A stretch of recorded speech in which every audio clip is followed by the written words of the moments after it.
So this is problem number 1 from the 2022 Calc AB and BC free response sets.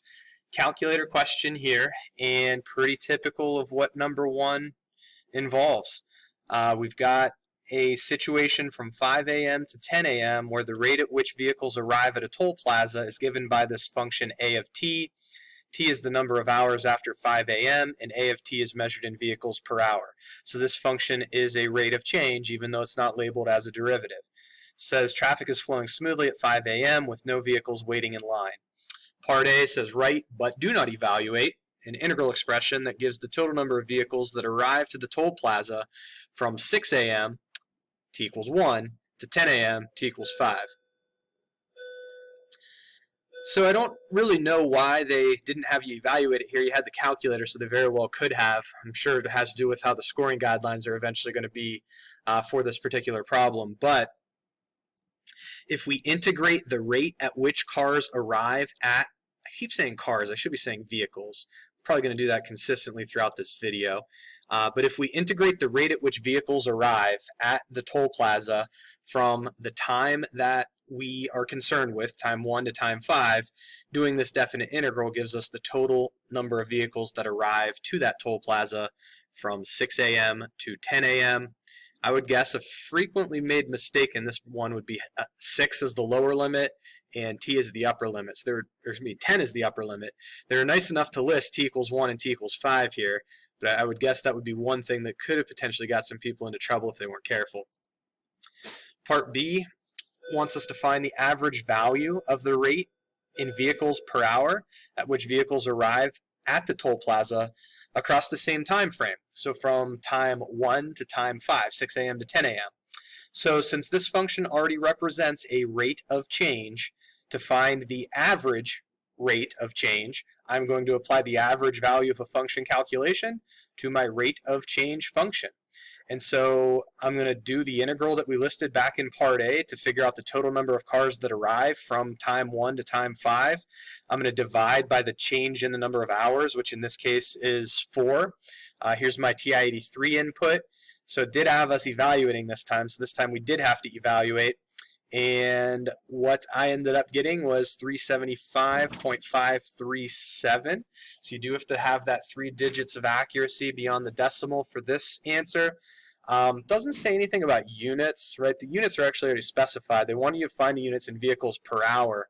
This is measured in vehicles per hour, but this differential dt has units of hours. So when I have vehicles per hour times hours, the units of hours cancel. Then if I think about this coefficient out here, the coefficient of the integral, I'm dimensionless in the numerator. This is just the numerator from the formula for average value of a function.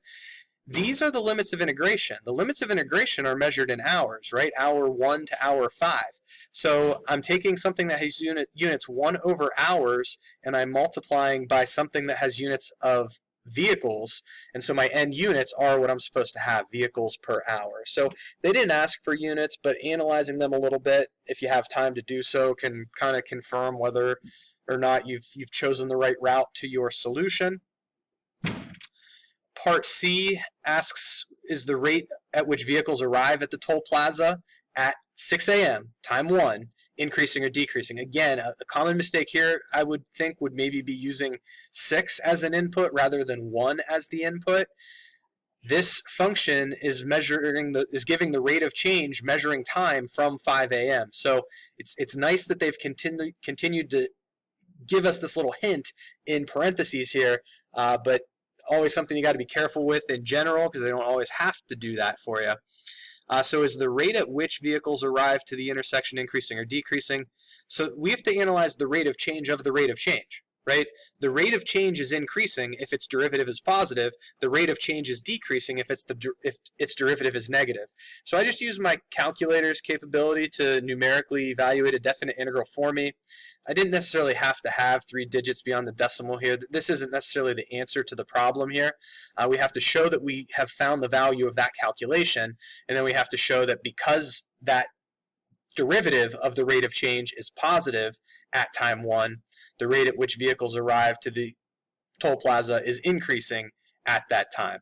If this would have been negative, then of course we would have had the rate decreasing at that time. Last part of this is in my opinion, the trickiest part. So they say a line forms anytime A of t exceeds 400. Says the number of vehicles in line at time t on the interval from lowercase a onward to 4 is given by this definite integral. So the total number of vehicles in line is given by this integral. This is the rate of arrival.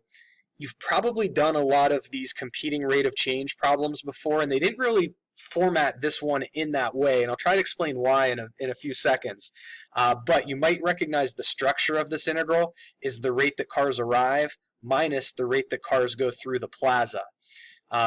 So this net, the net rate of change function would be this difference, the total number of cars would be the integral from the time when the line first starts to form onward to time t.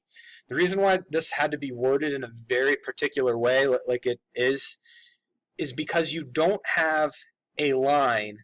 This is a graph of A of t that you see right here, and this is a graph of just y equals 400. We don't have a line from time, this is the interval from 0 to 4. We don't have a line from time 0 until this intersection.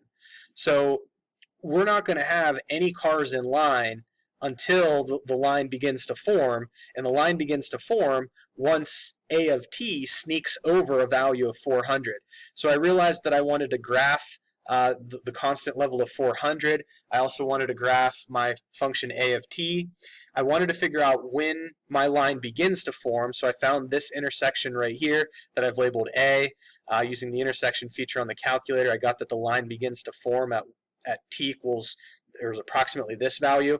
Now I took all of the digits of accuracy there because this is an intermediate calculation, so I don't want my final answer to be off at the third digit past the decimal. So for intermediate calculations, just taking all the digits that the calculator provides you with is going to be a good thing. And then at time t sub 1 is the way that I've labeled it. That's the other spot where we have these graphs crossing. So the line is not necessarily gone at this intersection point right here. We have the rate of arrival above the rate that cars go through the plaza on that interval. So the line will be continuing to form on this interval from A to T1, and then the line will start to, it doesn't go to 0, but the line will start to decrease in value from T1 onward to 4 due to the fact that the cars are traveling through the intersection at a greater rate than they're arriving at it. So I treated this, and I found that intersection, I don't think I mentioned that, but I found that intersection for T1 the same way with the calculator. I treated this like a typical absolute max situation. So we wanted to know to the nearest whole number when we have the greatest number of cars waiting in line. And so I knew I was considering the closed interval A to 4. So A is this 1.46 value. We don't have any cars in line at that time, so I didn't have to do a calculation for that. I didn't have the line form until then, so I know that there's 0 cars in line at time A, and then my line is going to begin to form after that time. At time T1, how many cars do I have in line? I didn't show my calculator input here, but I basically evaluated this integral on the calculator. So 1.4693716. Yes, I did type in all of those digits for my lower limit of integration, since like we said a few seconds ago, intermediate calculation, more calculations based off of it. You don't want to round off any of those intermediate values at all. And then I typed in this whole thing as my upper limit of integration, 3.5977133. I did round this off, right? It says find the greatest number of vehicles in line. Actually, I need this sentence to the beginning of that sentence, rather, to the nearest whole number, find the greatest number of vehicles in line. So the calculator output, I was fine to round off to 71 vehicles in line at time T1. 4 is the end of the interval. How many cars do I have in line at time 4? Now, you probably already realized that at time T1, that's where the maximum is going to happen based on the argument that I presented earlier. On this tiny little stretch right here, we have the cars passing through the intersection faster than they're arriving. So the the number of vehicles in line is going to be decreasing from T1 the rest of the way to 4, and that's supported by the calculation that I did on the calculator to show how many vehicles I had in line at time 4. So I also did the integral from 1.4693716 onward to 4. The greatest number of vehicles in line is about 71 vehicles. Don't think it asked for the time. Find the greatest number of vehicles in line. Yeah, so we found that it's 71. It didn't also ask for the time, but the time is right here. Again, it's worded in a very weird sort of way because you don't have a line on the stretch of the x-axis on the stretch of the t-axis, I should say, from 0 to A.